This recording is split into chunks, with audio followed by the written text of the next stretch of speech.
Hey guys, I've been getting a lot of questions about how I've set up my my Shimano Z brakes, my 203 millimeter Z brakes on this Phattycycles frame. So it's similar to the Buzzraw frame or the Super 73 frame. So this is my big beast bike, and it's the bike that I use as I build bikes. I use this as a, kind of an experimental bike. It's two-wheel drive.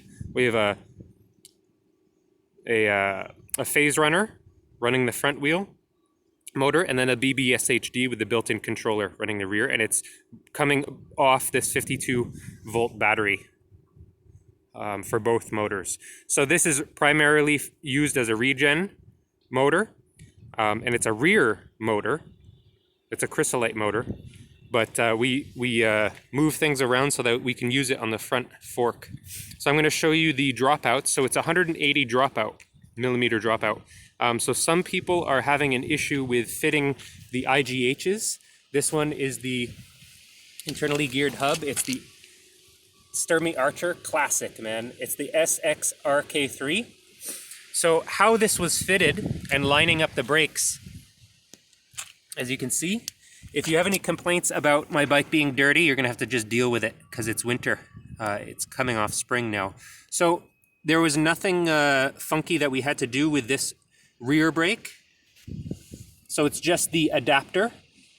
It's the 203 millimeter adapter to bring this out. So as far as there being any lateral adjustments, what I have done is I put one washer in the back of this. So between the hub and the frame. So I should technically have a washer to hold this bolt on, but there's not enough thread to do that. So this will eventually wear away, this dropout, this vertical dropout, but that's the price I'm willing to pay to have fun with an internally geared hub. So it's the 3-speed hub here. Excuse me, so I'm sniffling. It is winter, but you're just gonna have to deal with it. So there was nothing funky that I had to do. So the adapter goes on the inside of this, and then that's it. It lined up perfectly. Before I go to the front wheel, I'm going to just show you the chain tensioner that we rigged up. So it's a Shimano Alpine. For the single speed with the mid drive, you're gonna love having a single speed because the chain is perfectly aligned. Like that chain line is perfect with this. So it's pretty much, there's some washers here extending this bolt going into the derailleur hanger here. So that is one thing that we had to adjust in order to get this on and then to get good chain line. And this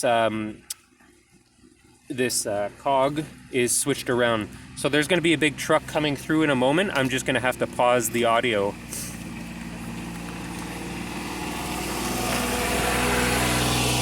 Yeah. That's it. So to make the chain line correct, we had to move this out, but it's okay. It'll probably wear away this, but I've got dozens of extra hangouts to dropouts to hangers to experiment with. So let's go to the front wheel where the chrysolite motor is. So that's it, and it has the to avoid axle spin. That's from Grin Technologies.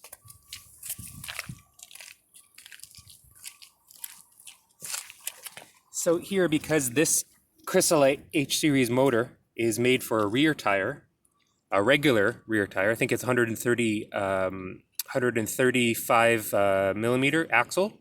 I think that's right, or maybe it's a 150 actually for a rear, but we wanted to put it on the front to act as a regen brake. To save on brake pads and to get some battery back. So what we did was the brake caliper did not line up, so we had to jimmy in this little aluminum cutout.